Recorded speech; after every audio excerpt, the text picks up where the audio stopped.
Había quedado pendiente de ayer porque no alcancé a llegar.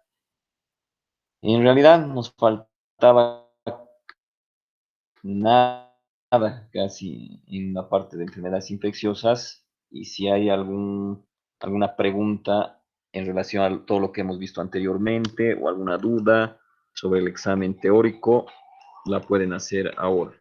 Entonces, básicamente en este capítulo, eh, cosas importantes que hemos visto es qué tiene que ver la patología quirúrgica para el diagnóstico de enfermedades infecciosas.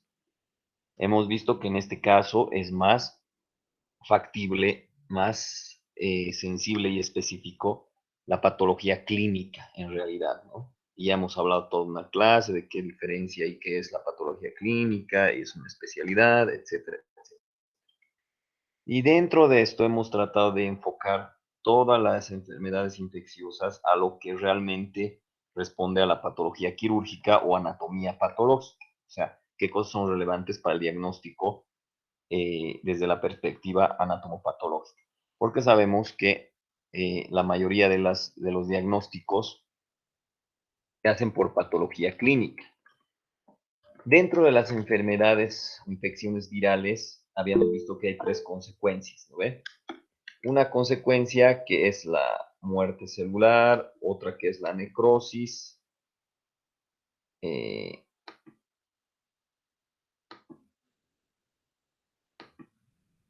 y en realidad por la microscopía de luz, o sea, por la histopatología, no vamos a poder llegar a ver, digamos, un virus, eso es imposible, ¿no ve?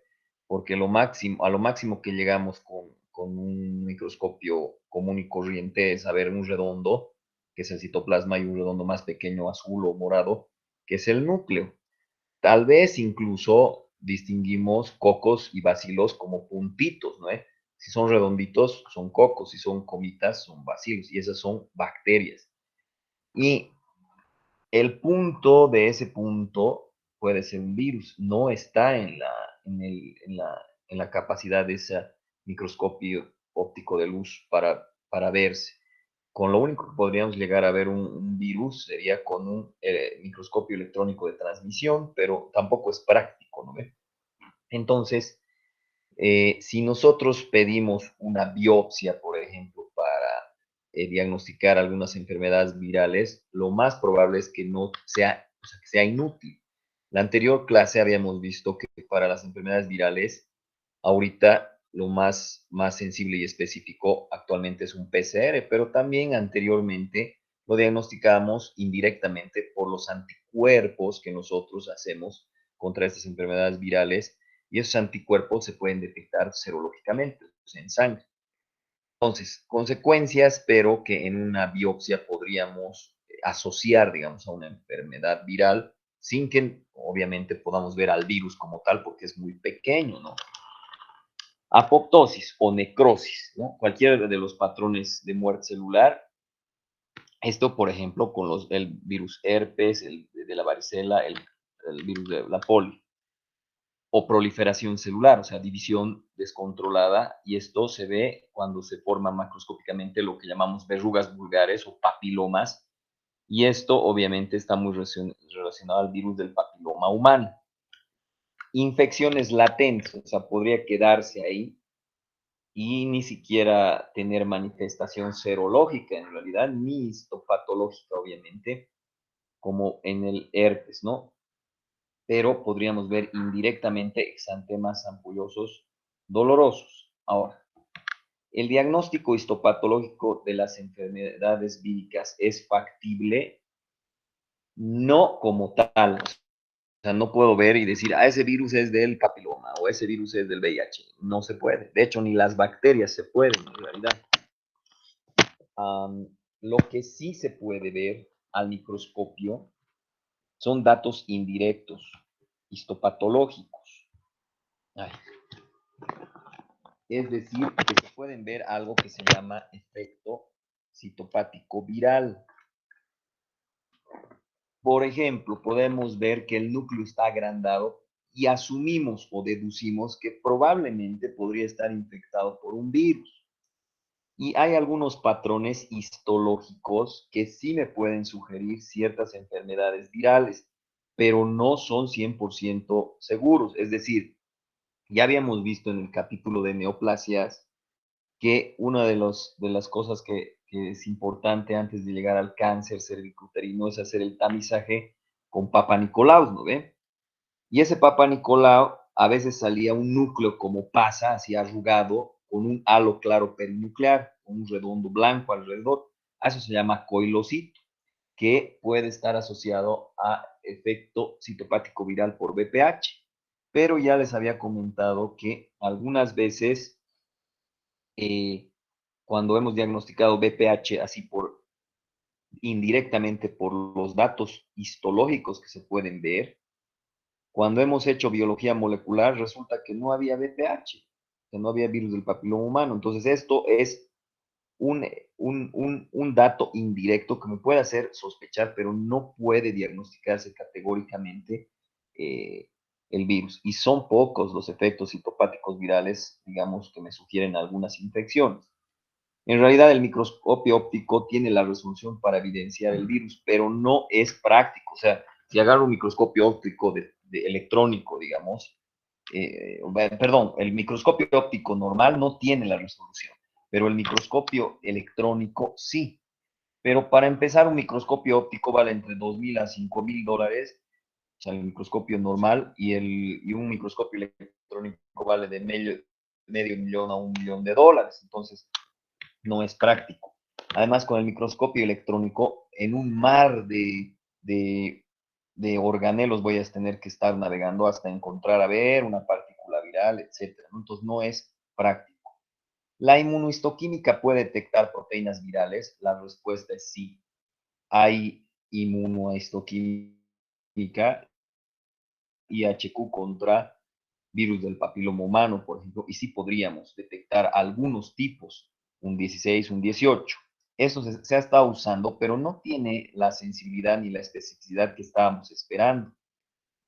Datos indirectos ya hemos visto que puede haber, ¿no ve? Como tejido necrótico, etcétera. La sensibilidad y la especificidad por anatomía patológica versus patología clínica, obviamente que le gana aquí de nuevo la patología clínica, ya que por serología podemos diagnosticar hepatitis B, C, D, o también por PCR ahora, ¿no? Le gana mucho más a la anatomía patológica. Aquí es un resumen bien concreto de lo que desde la perspectiva de anatomía patológica en una biopsia sí podría decirte el patólogo y sí podrías asociarlo a una enfermedad determinada. Citomegalovirus, por ejemplo, se podrían ver inclusiones intranucleares con halo claro. En rabia, inclusiones intracitoplasmáticas eosinófilas, o sea, rosaditas, redondeadas, que son los llamados cuerpos de Negri. En herpes virus, inclusiones intracitoplasmáticas eosinófilas, ¿no? En hepatitis C, citoplasma en vidrio esmerilado. Ese vidrio esmerilado ya no sé si lo van a reconocer, pero en las iglesias antiguas hay un vidrio como que deja pasar la luz, pero no se puede ver bien a través de él, ¿no? Es como con un efecto. Entonces, eso se llama el vidrio esmerilado. El molusco contagioso, inclusiones intracitoplasmáticas eosinófilas, se puede ver ahí. El papovavirus, inclusiones intranucleares basófilas. Y aquí creo, aquí está faltando obviamente el que les he mencionado, ¿no ve? El BPH, que es un núcleo agrandado, pero de bordes irregulares, como una pasa, así como si lo hubieran estrujado, así como un celofán, y alrededor un halo claro perinuclear, que eso se llama coilocito. Pero muchas veces le pones en el Papa Nicolau coilocito y ya buscan en internet y dicen, ah, no, ya es BPH y es una enfermedad de transmisión sexual, y al tiro agarran y ya están preguntando quién fue primero, el huevo o la gallina, quién me transmitió, él, yo, no, entonces hacen despelo. Ya anteriormente la biología molecular para BPH era inalcanzable, era cara, después era solo para investigación y ahora es alcanzable totalmente. Esto lo hace el laboratorio de la Universidad, de la Facultad de Medicina, y que yo sepa, estaba hasta en 140 bolivianos, creo, ¿no? Entonces, es accesible saber si tienes qué tipo de, si tienes virus del VPH, sí o no, y además la ventaja es que te dicen si es de alto riesgo o de bajo riesgo para desarrollar displasia y cáncer. Entonces, eh, eso le gana, obviamente, supremamente a ver una citología de Papa Nicolau y que yo agarre y diga un efecto citopático viral compatible, o sea, que puede ser o podría no ser correspondiente a BPH. Entonces, eso nos da una duda que, bueno, puede generar una duda tonta, pero, ¿no? Pero se generó esto con los bioquímicos, digamos, ¿no? Y la gente que hace laboratorio. Entonces, ya que por biología molecular yo puedo detectar el virus del BPH, eso haría que el Papa Nicolau ya sea inservible. Es decir, es mejor hacerse una prueba de biología molecular, digamos, para ver si tienes BPH que el propio Papa Nicolau. ¿Cómo es? ¿Cómo será? ¿Reemplaza? ¿Es mejor? ¿Cómo es la cosa? ¿Cómo es? Papa Nicolau versus biología molecular. ¿Cómo es que dicen? O sea, con la biología molecular ya quitaríamos el Papa Nicolau. La respuesta es No. no, porque sí decías, Julio, Sí, doctor, que ¿a no, quién, a no, quién no, le pues estamos diciendo algo? sí, sí, doctor, me escucha, que no, no, doctor, que no se quitaría la prueba de Sí, Papa porque Nicolau. no, o sea, con el, sí, porque el Papa Nicolau te detecta displasias o sea, alteraciones en la maduración, ¿no ve? Mutaciones reversibles, o sea, algo morfológico que está cambiando, mientras que la prueba del BPH es solo si tienes o no, y podrías tener y ni siquiera tener displasia, o podrías tener y ya tener una displasia de alto grado, o podrías tener BPH y ya tener cáncer, o sea, con que te salga que tienes el virus, no sabes si tienes cáncer, no sé si tienes displasia de bajo grado o displasia de alto grado. Entonces, es complementaria esta prueba, es decir, si yo en el microscopio veo algo que se llama efecto citopático viral, que parece ser que tiene infección por VPH, obviamente le complemento haciendo la biología molecular, pero no es como se pensaba o mal pensaba de que haciendo una prueba de biología molecular ya reemplazas al Papa Nicolau. El Papa Nicolau debe hacerse cada año en una mujer en edad fértil que ya han iniciado su vida sexual activa, ¿no? Entonces, eso no se exime, incluso si está vacunada contra el virus del papiloma humano. Tampoco se exime a la paciente. Entonces, eso era prácticamente lo que faltaba en relación a las enfermedades infecciosas. El examen ha sido confeccionado de una manera coherente en relación a lo indispensable, lo importante y lo interesante. Lo indispensable está en el 90% del examen. Lo importante está en un 7% y tal vez lo interesante es inexistente o un 3%. Esto muchas veces en muchos exámenes no se da. Te preguntan más bien lo interesante en el 90%, lo importante en un 10% y lo indispensable en cero, digamos, ¿no? Y es por eso que a veces llegas al tercer año de la carrera de medicina y te preguntan, ¿dónde está la pinche glándula lagrimal? Y te señalas dónde está el saco lagrimal, porque seguramente en anatomía te han debido preguntar cuál es la rama de la rama de la rama de la arteria, que a veces está y a veces no está, y se llama algo raro. Eso será interesante, porque no tiene una significación clínica, no tiene algo que vas a aplicar futuramente y lo vas a aterrizar resolviendo un problema clínico con tu paciente. Entonces, en general está así, estructurado. Sé que es harto que estudiar, pero está así piramidal, ¿no? Indispensable, lo importante y lo interesante casi inexistente en realidad. Esta manera de hacer los exámenes me ha gustado mucho en relación a un artículo que yo he leído, que no es un artículo gringo, no es un artículo de otro país, es un artículo boliviano, cochabambino, de uno de nuestros ex maestros que nos ha dejado, ya ha fallecido hace unos años, el doctor Ciro Larrazábal, no Ciro Zavala, por si acaso, ¿no? Ciro Larrazábal. Yo les había comentado que tuve la suerte de ser su estudiante en pregrado, en el propedéutico, luego durante la carrera, y posteriormente en mi maestría en Educación Superior en Salud tuve el agrado de volver a recibir las clases de ese maestro, que se puede decir que es maestro realmente porque con una explicación de él no tenías que escribir nada, anotar nada y salías aprendiendo para el resto de tu vida.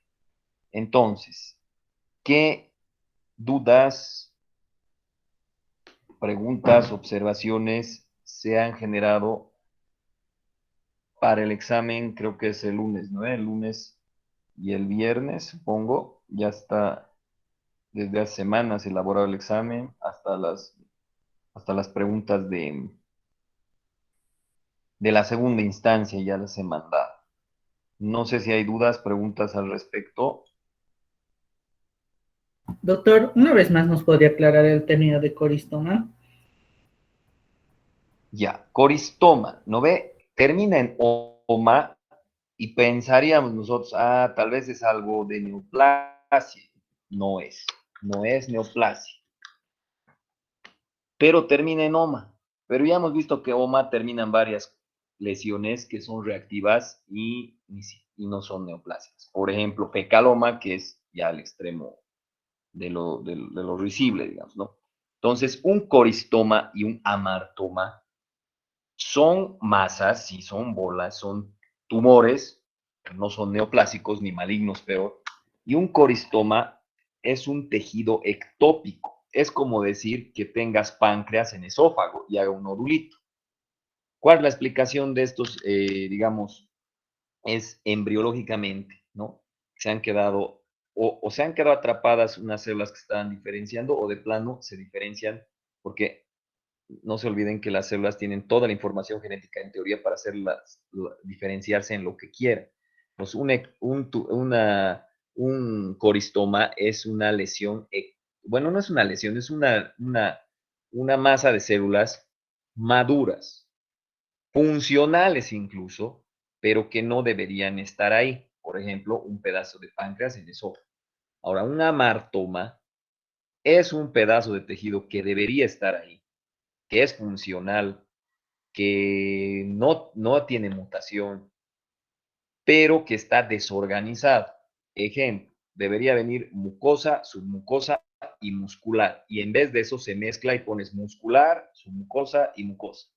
Otro ejemplo, deberías tener melanocito, epitelial, epitelial, epitelial, melanocito, epitelial. Cada 10 epiteliales tal vez un melanocito en la piel, pero por X o Z motivo no está organizado bien.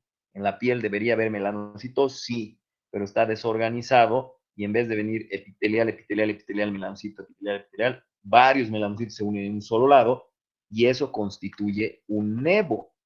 Pero el nevo no necesariamente es un amartoma. Es un amartoma si has nacido con eso y no tiene mutación de protoncogenes.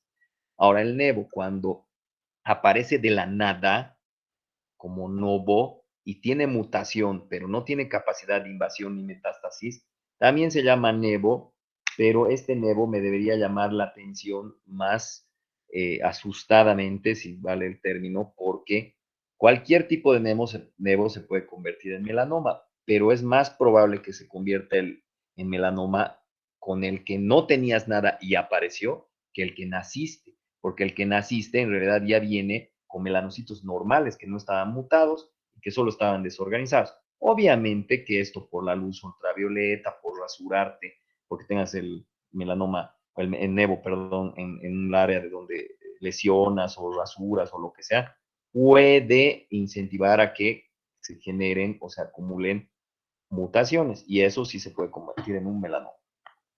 ¿Alguna otra duda más? Pregunta. Gracias, doctor. Doctor, ¿qué diferencia hay entre una metástasis y un implante?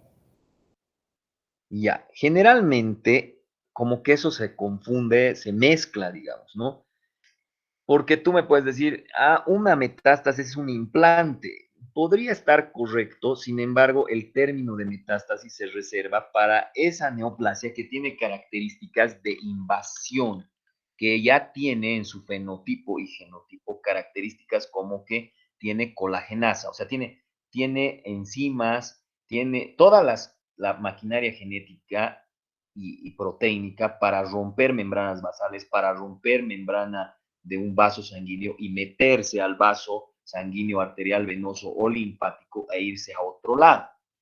Ahora, un implante en realidad es una masa de tejido que se ha, valga la redundancia, implantado en cualquier lugar, digamos. Por ejemplo, en peritoneo, muchas veces se opera a los pacientes por leiomiomas, porque les duele, sangra y demás, y ya, si quitamos el leiomioma, ya no pasa esto, o hacemos una histerectomía y quitamos los leiomiomas y punto. Pero a veces implantamos con el mismo bisturí sin querer celulitas del leiomioma en peritoneo. Y meses o años después crecen leiomiomas en el peritoneo. Y uno dice, pero ¿cómo chingados crecen un leiomioma ahí? No tiene mucho sentido. Entonces se ha implantado de, una, de un leiomioma estas células ahí. No es metástasis. ¿Por qué no es metástasis? Porque para empezar el leiomioma es una neoplasia benigna que es incapaz de invadir y metastatizar. Entonces ahí se llama implante. Entonces los implantes pueden ser neoplásicos benignos, neoplásicos malignos también, obviamente. Tú puedes agarrar y diseminar un seminoma, que por cierto, seminoma es maligno, ¿no ve?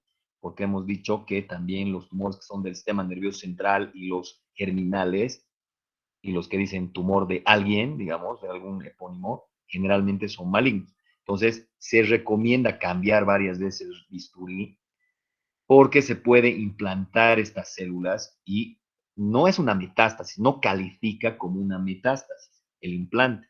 Eso en el TNM hay que verlo bien, porque si, o sea, si tú le pones T2N, o sea, ganglios 0 y M1, tal vez no exista ese M1 porque no ni siquiera hay N, no hay ganglios. Ese M tal vez solo es un implante y eso no quiere decir que ha metastatizado. Entonces es de mejor pronóstico porque no es metástasis, es un implante. Otros implantes, como por ejemplo de tejido, de otro tejido que ni siquiera es neoplásico, la endometriosis. ¿Alguien sabe qué es la endometriosis? ¿Qué será la endometriosis? ¿Alguna idea de qué es la endometriosis? Doctor, si más no me equivoco, podría ser la proliferación del músculo liso del endometrio. ¿Podría ser así o no? No, porque el endometrio no es músculo liso. ¿Cómo es? ¿Qué será la endometriosis?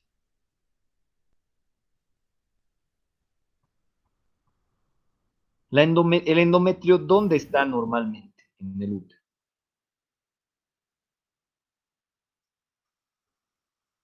¿En qué parte está del útero en el endometrio?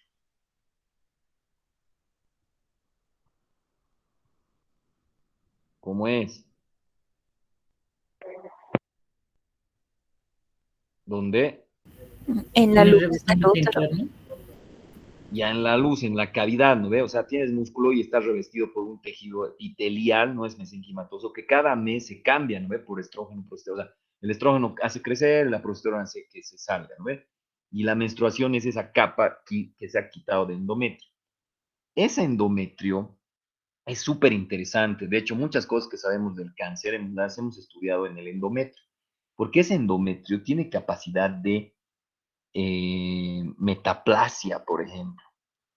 Tiene capacidad de recibir a que se infiltre las membranas. Tiene capacidad de pegarse a otros lados. La endometriosis es que, por ejemplo, ese endometrio, en vez de que esté dentro de la cavidad uterina, esté en el miometrio y en el miometro crece y decrece y hace doler un montón. De hecho, algunas veces se da bajas así tremendas a las pacientes que tienen endometriosis porque son unos dolores tremendos. Ese endometrio también podría estar implantado en el peritoneo. Cuando se hacía de verdad investigación, y me van a disculpar tal vez los que son parte de la sociedad científica, pero cuando yo he sido como 7 años asesor general así, seguido, hasta que después un poco se ha metido la política, creo, no sé, ahora ojalá que esté todo normal y que no sea, que sea como dicen los reglamentos, ¿no? Que yo he ayudado a hacer con el doctor Ciro Zavala, por si acaso, y con la TEFA, los reglamentos que estén, si seguirán vigentes, supongo, de la sociedad científica, donde dice que es apolítica la cosa, ¿no ve? Apolítica. Y generalmente los miembros de la sociedad científica son los mejores estudiantes, los que son ayudantes, etcétera, etcétera, ¿no? Y no debería ser al contrario. Entonces, cuando en la sociedad científica se hacía ciencia y se hacía investigación, de verdad, nosotros nos planteamos unos problemas de investigación, por ejemplo, si se podría lograr experimentalmente la implantación de endometrio en unos ratoncitos. Y agarrábamos endometrio y lo implantábamos y daba endometriosis, o sea, crecía una bolita de endometrio en el peritoneo. Nos planteamos la misma situación con las neoplasias, pero punto número 1, estaba bien difícil encontrar ratones con neoplasia. Y punto número 2, cuando así lo conseguíamos, o sea, conseguíamos ratones con neoplasias, no pegaba, o sea, no podíamos implantarlos así manualmente, ¿sí? Pero cuando mezclamos el endometrio del propio ratón normal con células neoplásicas, pucha, se implantaba. Entonces, eso no quiere decir metástasis. Entonces, un implante puede ser una masa de células reactiva, neoplásica benigna o neoplásica maligna. La importancia y la relevancia clínica es que no la confundas con que ya es metástasis y le pongas un TNM más avanzado y capaz ya ni quieras hacerle nada y lo hayas desahuciado al paciente. No sé si hay alguna otra duda, pregunta. Doctor, yo tengo una preguntita. En las Sí. neoplasias, ¿qué importancia tiene la relación del tamaño del núcleo y del citoplasma? La pérdida de la relación núcleo-citoplasma te denota ya mutación, pero esa pérdida de la relación núcleo-citoplasma no te dice si es benigno o maligno. Pero cuanto más pérdida, digamos, de relación núcleo-citoplasma, es decir, digamos, un núcleo debe estar de un tamaño y 5 veces, de 3 a 5 veces más grande el citoplasma. Ahora, cuando el núcleo crece, y en realidad ya no es 1 a 5, sino es 3 a 3 o 3 a 5, entonces eso te denota neoplasia. Ahora, si a eso le sumas que tienes mitosis atípicas, agua pasa por mi casa. Hemos dicho, cuando es mitosis atípicas, listo, de plano vas a decir neoplasia maligna. ¿Alguna otra duda, pregunta?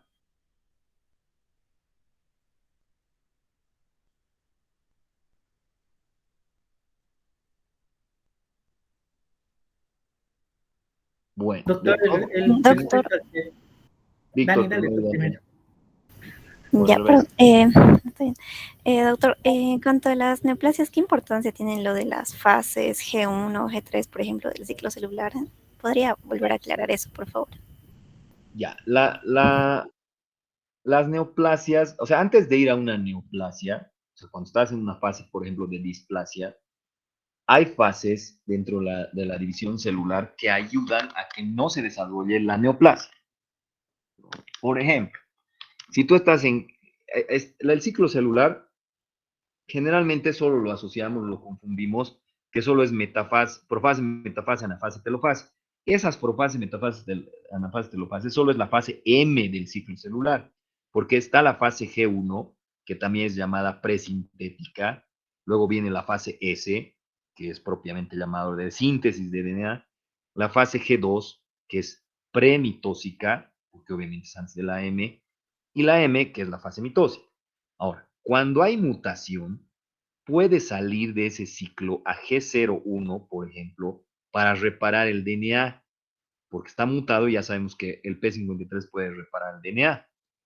Si no pudiera reparar el DNA, va a fase S, se sintetiza, o sea, se replica así mutado, pero antes de que la liberemos a esa célula para que se vuelva a dividir y diseminar la mutación y el cáncer, puede salir a G02 antes de la fase M. Entonces, G02 es donde puedes activar y el P53 dice, bueno, ya no has podido arreglar no hemos podido reparar el DNA, lo que haremos es activar la muerte celular programada, o sea, activar la apoptosis.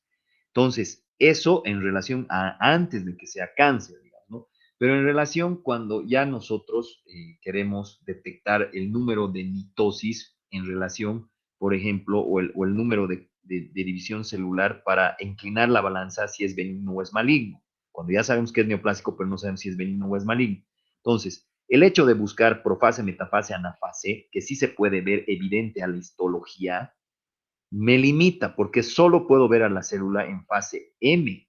Sin embargo, podría estar en fase G, en fase S, en fase G2. ¿Cómo logro ver estas fases si no tienen morfología, o sea, si no tienen cambio de núcleo? Las puedo ver con IHQ, o sea, con inmunohistoquímica. ¿Cómo? Con el índice de proliferación celular llamado Ki67 o Ki67. El Ki67 tiene la ventaja de marcarte a todas las células que están en cualquier fase. Si está en G1, si está en S, si está en G2, si está en M, en cualquiera. Entonces, es más fidedigno que agarrar y empezar a contar mitosis, porque yo puedo contar mitosis y decir, hay 2 en 10 campos de alto poder, pero es porque solo veo la fase M, pero podrían estar chorrocientas en las anteriores fases, y entonces, como yo veo solo 2 mitos, decir, no, creo que es benigno, porque hay 2 mitositas ahí, pero en realidad, si empiezo a contar con Ki67, que me marca todo, por ahí me salen miles de mitosis. Entonces, esa sería la relevancia de las fases en relación a que antes de que logre ser cáncer, o cuando ya es neoplasia, para saber si va a invadir o metastatizar a través del índice mitósico Ki67. ¿Alguna otra duda, pregunta? Gracias, doctor. Me decías, Víctor, creo. Doctor, era con relación igual a las fases. Hubo novera G0 de fase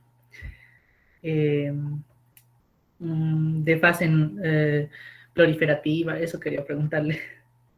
Ya. De las siguientes fases, o sea, en qué se va a notar con respecto a las mutaciones. Y con relación, doctor, más al transoperatorio, no me quedó muy claro de la parte de la vasectomía. O sea, cuando tú hablas de un estudio transoperatorio, es un estudio durante la cirugía. ¿Por qué harías un estudio durante la cirugía tan rápido con el riesgo de que se equivoque el patólogo, tú te equivoques como cirujano o lo que sea? Lo harías nada más porque necesitas la información ahorita, no necesitas que mandes la biopsia y después de 5 días o una semana te diga un diagnóstico, porque si fuera así el caso, entonces no necesitarías transoperatorio. ¿Cuándo necesitas? Cuando tienes que tomar una decisión en la cirugía. Y eso hace que el transoperatorio no sea solo simplemente para lesiones neoplásicas malignas o benignas, como cáncer. Puede ser para lesiones reactivas. Por ejemplo, estás quitando un pedazo de intestino muerto por una tromboembolia, una necrosis isquémica de intestino, y estás quitando la parte muerta y quieres suturar en la parte viva, en la parte que no está muerta. Pero macroscópicamente tú ves que esa parte no está muerta, sin embargo le suturas y a las 2 horas o 3 te llaman y te dicen que se ha metido a terapia intensiva tu paciente porque ha habido dehiscencia de suturas y otra vez se ha muerto un pedazo de intestino, porque macroscópicamente te pareció que hasta ahí nomás era la necrosis. Entonces, ahí tú puedes pedir transoperatorio y no es cáncer. ¿Para qué? Para tomar una decisión durante la cirugía. Si el borde es negativo, o sea, para isquemia, entonces suturas bien. Pero si yo en el borde te digo, no, aquí hay isquemia, hay necrosis, hay trombosis, no, corta un pedazo más de intestino. Esa es la explicación del transoperatorio para cuando pides un transoperatorio. En el caso de la vasectomía, ni siquiera es un paciente que tiene ninguna enfermedad, pero se pide el pedacito que has cortado del conducto deferente para que te lo confirmen durante la cirugía que es un conducto deferente, porque si te equivocarías, la consecuencia sería fatal, digamos, no fatal para el paciente, sino fatal en el sentido de que te van a demandar, que le das la vasectomía supuestamente, pero no cortaste los conductos deferentes y el paciente se va a hacer su vida jueves de ladies, viernes de soltero, etcétera, y embaraza chorrocientos y la idea que vino era para que no embarace más. Entonces, como tienes que tomar una decisión durante la cirugía, cortar más, volver a cortar el conducto deferente o no, entonces se pide transoperatorio. De hecho, esa es una pregunta de cajón para la parte práctica, pero no voy a decirles que me den un ejemplo de estudio transoperatorio reactivo, que no sea reactivo ni neoplásico, pero voy a decir, o sea, voy a pedir ese, pero voy a pedir que sea excepto la vasectomía. O sea, ustedes me tendrán que decir otro ejemplo. No sé si hay alguna duda más, pregunta. Gracias, doctor.